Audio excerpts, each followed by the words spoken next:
नमस्ते साथियों, कैसे हैं आप सभी लोग अच्छे होंगे, स्वस्थ होंगे। तो डेली हम लोग यहाँ पे बिहार शिक्षक एग्जाम से रिलेटेड प्रैक्टिस जो प्रश्न है, जो इम्पोर्टेंट प्रश्न है, नोट्स हैं, उसको ध्यान में रखते हुए हम लोग डेली यहाँ पे देख रहे हैं। यहाँ से प्रश्न अधिकांशतः बनेंगे, ये तो बहुत मतलब कह सकते हैं संभावना है, क्योंकि ये जो चीज़ आप लोग को नोट्स करा रहे हैं, ये जो नोट्स है ये एनसीईआरटी प्लस में एससीईआरटी लेवल का है। तो बहुत इंपॉर्टेंट ये सारे नोट्स हैं, सारी किताब का निचोड़ होगा। सारी किताब जो जैसे आप यहाँ पे देख सकते हैं, वर्ग 6 है।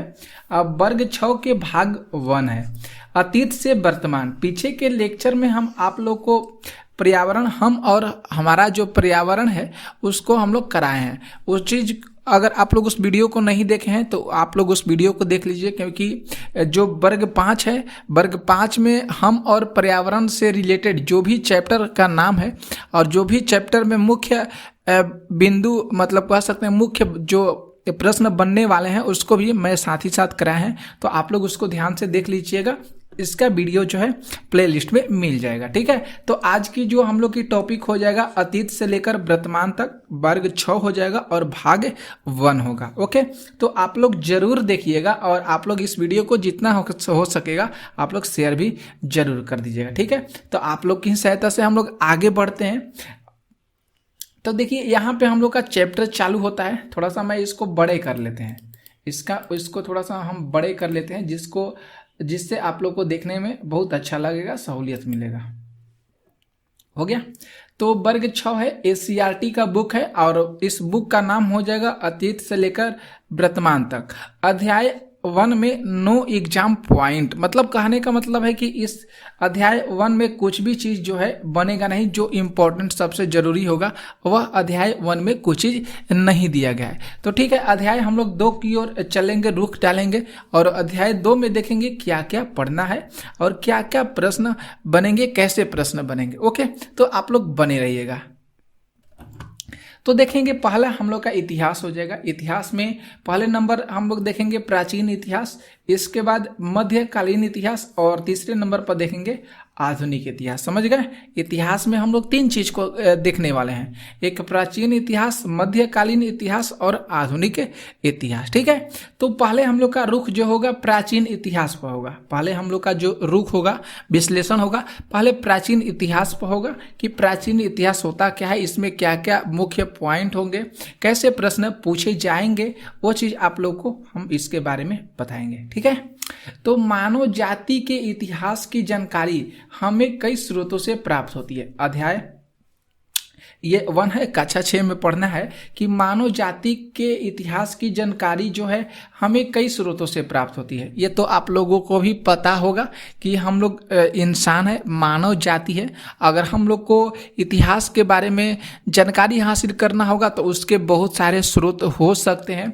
जैसे अभी हम लोग किताब से भी अध्ययन कर सकते हैं, जो फ़ोन हम लोग के पास है, जो टेलीविज़न हो गया, या बहुत सारे कुछ ऐसे चीज़ हो सकते हैं जिससे हम लोग इतिहास के बारे में जानकारी को इकट्ठा कर सकते हैं। समझ में आ गया। आगे हम लोग बढ़ेंगे पुस्तक के बारे में। पुस्तक हाथों से लिखित होने के कारण जो पुस्तकें लिखी जाती है उसको पांडुलिपि कहा जाता है। अगर आप लोग ध्यान से पढ़ेंगे और अगर आप लोग का सिलेक्शन भी हो जाता है बिहार टीचर एग्जाम में, तो दोस्तों आप लोग अगर पढ़ाने जाइएगा क्लास में तो आप लोग को यही चीज़ पढ़ाना होगा। तो पहले से अगर आप लोग को ये इसके बारे में जानकारी अच्छे तरीक़ा से रहेगा तो आप लोग कहीं भी जाइएगा, कहीं भी आप इंटरव्यू दीजिएगा, कहीं भी आप लोगों से कोई भी सवाल जवाब पूछेगा तो आप उसका उत्तर सही तरीक़ा से बता सकते हैं, फटफट बता सकते हैं और उससे आपको भी आइडिया हो जाएगा, उन लोगों को भी आइडिया हो जाएगा कि आप बहुत अच्छे पढ़े लिखे हैं और आपको इसके बारे में अच्छी जानकारी है। क्योंकि आज के टाइम में जानकारी सबसे ज़्यादा इम्पोर्टेंट रखती है कि आपका माइंडसेट कितना है, आप कुछ भी चीज़ को कितना सरलता तरीका से बता रहे हैं, एक दूसरे को कैसे समझा रहे हैं, ये परखा जाता है आप सभी लोगों को। जो भी टीचर होते हैं कैसे बच्चों को पढ़ा रहे हैं, कैसे बच्चों को एक एक रुख बातों को समझा रहे हैं जो बच्चों के दिमाग में चला जा रहा है। तो वहाँ पे बच्चे हर टीचर को अट्रैक्शन करते हैं, आकर्षित करते हैं कि ये सर बहुत अच्छा पढ़ाते हैं, बहुत मस्त पढ़ाते हैं। ठीक है, तो ये चीज़ हम लोगों मतलब जो भी टीचर बनिएगा, हम या आप जो भी टीचर बनेंगे, तो वो चीज़ के बारे में आप लोगों को जानकारी जरूर होनी चाहिए। ठीक है, तो हमारी तो अभी कह सकते हैं हमारा बहुत सारा कुछ है, हमारा तो अभी PhD चल रहा है, हम नेट बहुत कुछ क्वालिफाई किए हैं। ठीक है, तो आगे चलिएगा। जो पुस्तकें हाथ से लिखी होती है उसी को पांडुलिपि कहा जाता है। ये पांडुलिपि जो है प्रायः ताड़पत्रों और भोजपत्रों में लिखी जाती है।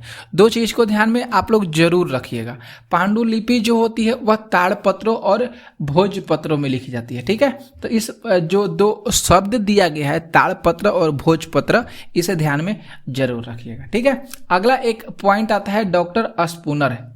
डॉक्टर स्पूनर ने पटना के कुम्हार नामक स्थान में खुदाई द्वारा चंद्रगुप्त मौर्य के राजमहल के स्तंभ निकाले हैं। अब ध्यान में रखिएगा, प्रश्न पूछ सकता है कि पटना के कुम्हार नामक स्थान में खुदाई द्वारा चंद्रगुप्त मौर्य के राजमहल के स्तंभ किसके द्वारा निकाले गए हैं। तो अगर आप लोग को याद रहेगा तो तुरंत उसका उत्तर सही कर दीजिएगा, डॉक्टर स्पूनर। ठीक है, इस खुदाई में सोने के बैल के टुकड़े मिले हैं, इस खुदाई में सोने के बैल के टुकड़े प्राप्त हुए हैं। तो एक एक चीज को हम साथ ही साथ बताते चल रहे हैं।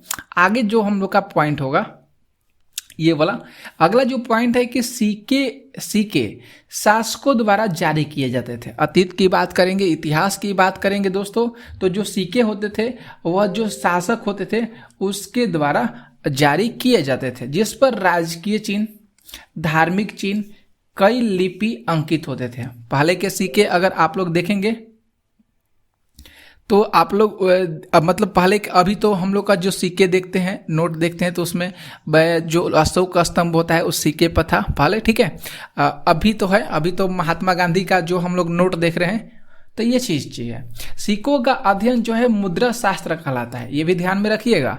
सिक्कों का जो अध्ययन होता है इसे मुद्रा शास्त्र कहा जाता है इतिहास की दृष्टि से।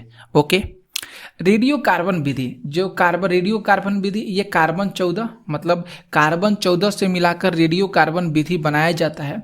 इसमें जो होती है कार्बन की 14 की मात्रा का पता लगाकर जीव जंतुओं की आयु निर्धारित की जाती है। ध्यान में रखिएगा, कार्बन जो रेडियो जो कार्बन विधि होती है, इससे जो जीव जंतु होते हैं उनकी आयु, जो उनकी उम्र होती है उसको निर्धारित की जाती है, उसको पता लगाया जाता है। तो कार्बन याद कीजिएगा रेडियो कार्बन विधि से। ओके, अगला जो पॉइंट हो जाएगा हम लोग का तिथियों का मतलब। पहले हमारे देश में तिथि की गणना विक्रम संवत और शक संवत के आधार पर होती थी।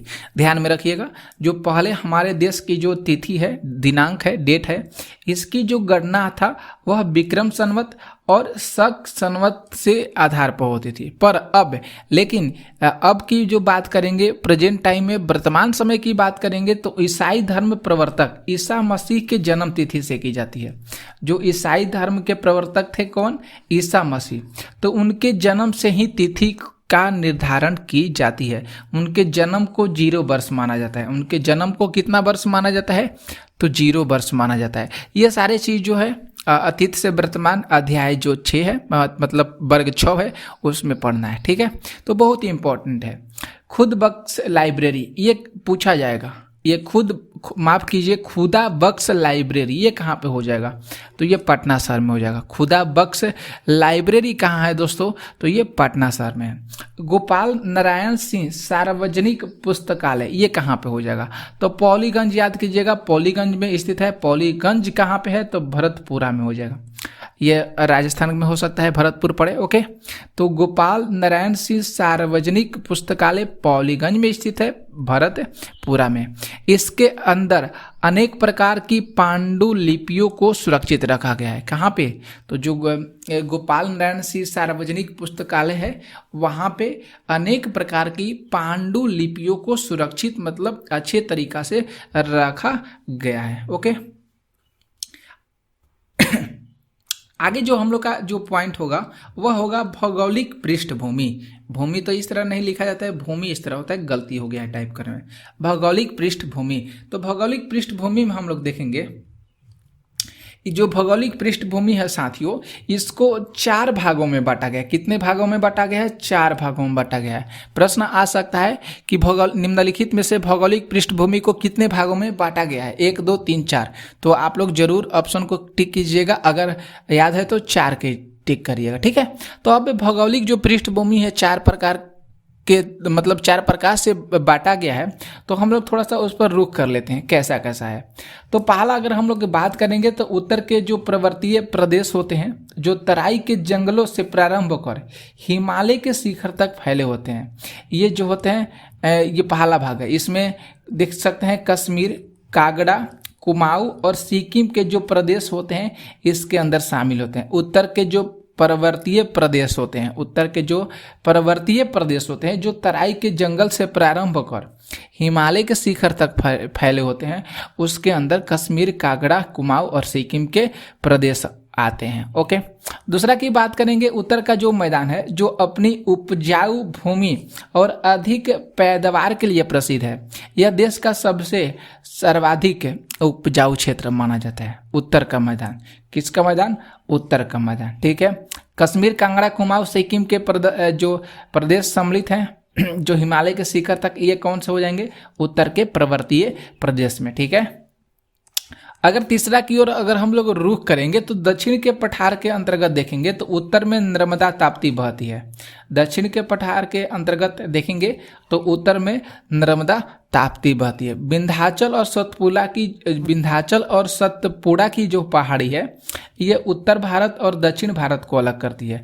उत्तर भारत और दक्षिण भारत को अलग कौन सी पहाड़ी करती है, ये भी याद रखना होगा।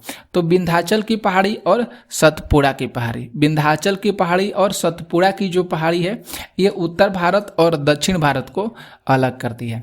ओके, इंपॉर्टेंट है। चौथा की बात करेंगे, जो सुदूर दक्षिण के मैदान में गोदावरी, कृष्णा तथा कावेरी के उपजाऊ डेल्टा वाले प्रदेश हैं। कौन से मैदान में? तो सुदूर दक्षिण के मैदान में, सुदूर दक्षिण के मैदान में गोदावरी, कृष्णा तथा कावेरी के उपजाऊ डेल्टा वाले प्रदेश हैं। ओके, तो ये जो थे दोस्तों 4 जो थे भौगोलिक प्रदेश थे, बहुत इंपॉर्टेंट था, आप लोग जरूर ध्यान में रखिएगा। ओके, आगे हम लोग बढ़ेंगे।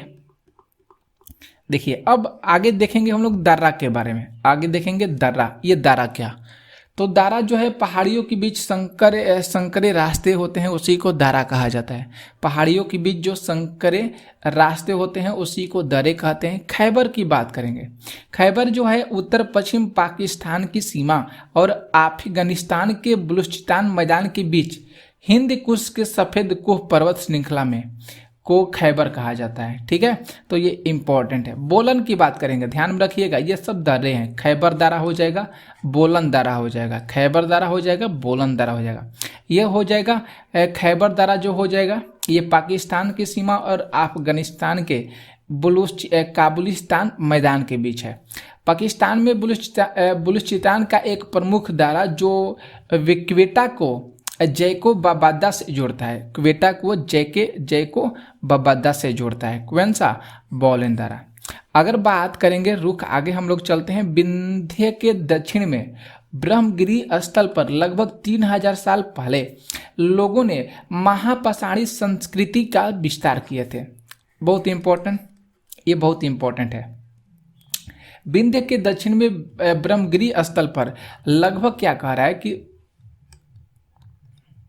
लगभग 3000 वर्ष लोगों जो थे वहाँ पे महापाषाणी संस्कृति का विस्तार किया गया था।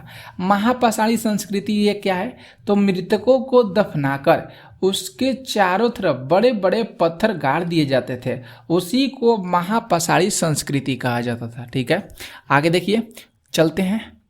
कोल्डिहवा की बात करेंगे। कोल्डिहवा एवं चुपनी मांडो ऐसे स्थल हैं जहाँ सबसे पहले चावल उपजाने का प्रमाण मिला है। अब ध्यान रखिएगा, चावल उपजाने का सबसे ज़्यादा प्रमाण कहाँ पे मिला है, तो कोल्डिहावा तो जानते हैं, लेकिन अगर कोल्डिहावा नहीं देता है ऑप्शन में, जो पानी मांडो दे देगा, तो उस चीज़ आपको सही करना पड़ेगा। अगर आपको जानकारी होगा तभी तो आप आप इसको उस उत्तर को सही कीजिएगा कि हाँ चौपानी मांडो में भी जो चावल उपजाने का साक्ष्य मिला है, प्रमाण मिला है। आप कोल्डिहावा केवल याद रख लीजिएगा तो काम थोड़ी नहीं चलेगा, अब तो बहुत ज़्यादा कंपटीशन हो गया है।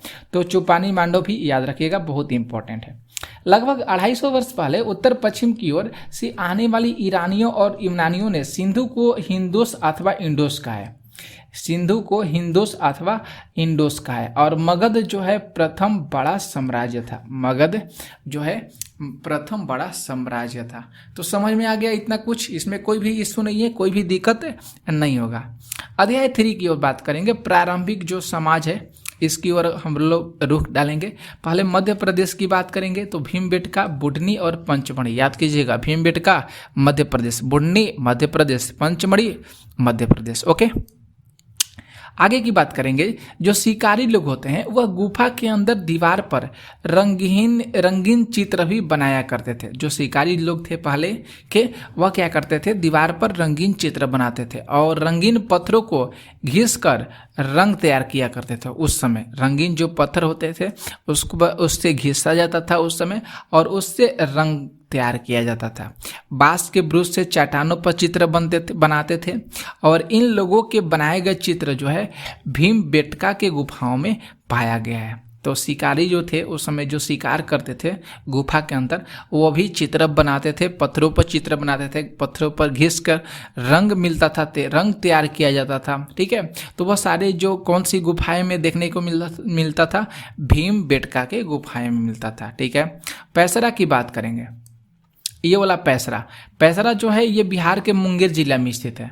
और यहाँ पे आरंभिक मानव से संबंधित पुराने स्थल मिले हैं। यहाँ से यूरोप मतलब फ्रांस में पाए जाने वाले आरंभिक मानव की तरह औजार मिले हैं। कहाँ पे भैया, तो पैसरा में मिले हैं। पैसरा संभवतः आवास निर्माण स्थल है। पैसरा संभवतः क्या है, आवास निर्माण स्थल है। पाषाण काल की बात करेंगे तो पाषाण काल का मतलब होता है पत्थर से। पाषाण काल का मतलब होता है पत्थर से। इसके 3 भाग हो जाएंगे, पूर्व पाषाण काल, मध्य पाषाण काल और नव पाषाण काल। कितने काल, तो पूरा, मध्य और नव, 3 चीज ध्यान में रखिएगा। और पाषाण काल का मतलब कोई भी पूछ देगा, कोई भी, तो आपके दिमाग में होना चाहिए पत्थर से रिलेटेड कर रहा है। ठीक है, अगर देखेंगे पाषाण काल के बारे में तो पाषाण काल के लोग जो थे मनोरंजन के चित्र और नृत्य तैयार करते थे। पाषाण काल के लोग जो मनोरंजन के चित्र और नाचते थे, नृत्य करते थे। इतिहास के पिता हेरोडोटस को कहा जाता है। हेरोडोटस को कहा जाता है, इतिहास के पिता हेरोडोटस को कहा जाता है। भीमबेटका अभी बताएं गुफा जो था मध्य प्रदेश के रायसन जिले में स्थित है। यह शैल चित्रों के लिए प्रसिद्ध है भीमबेटका। समझ में आ गया। भीमबेटका के बारे में आप लोग जरूर याद रखिएगा। अभी चीज़ आप लोग को बताएं, शिकारियों के द्वारा वहाँ पे चित्र बनाए जाते थे, पत्थरों से घिसकर रंग तैयार किए जाते थे भीमबेटका में। तो ये चीज़ ये कहाँ पे भीमबेटका है, तो मध्य प्रदेश के रायसन जिले में है। शैल चित्रों के लिए प्रसिद्ध है। विश्व का सबसे प्राचीन अभिलेख है बोगाज कोई में हो जाएगा। बहुत इंपॉर्टेंट है ये। विश्व का सबसे प्राचीन अभिलेख बोगाज कोई अभिलेख है। भारतीय उपमहाद्वीप में आरंभिक मानव के निशान कहाँ पे मिले हैं, तो मुंगेर पैसरा में मिले हैं। ये चीज़ अभी पैसरा के बारे में आप लोगों को बताएं हैं। ठीक है, तो दोस्तों अध्याय 4 में हम लोग थोड़ा सा देख लेते हैं ध्यान से। प्रथम कृषक और पशुपालक, क्योंकि ये चैप्टर बहुत लंबा है, बहुत 12-13 चैप्टर है वर्ग 6 में इतिहास के। तो हम लोग को इसमें 3-4 वीडियो लग ही जाएगा।